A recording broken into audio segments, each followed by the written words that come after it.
కళ్యాణమే వైభోగమే పరిణయమే మరి పెళ్లి సంబరమే. కళ్యాణమే వైభోగమే పరిణయమే మరి పెళ్లి సంబరమే.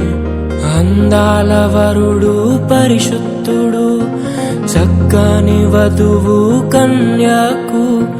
అందాల వరుడు పరిశుద్ధుడు చక్కని వధువు కన్యాకు.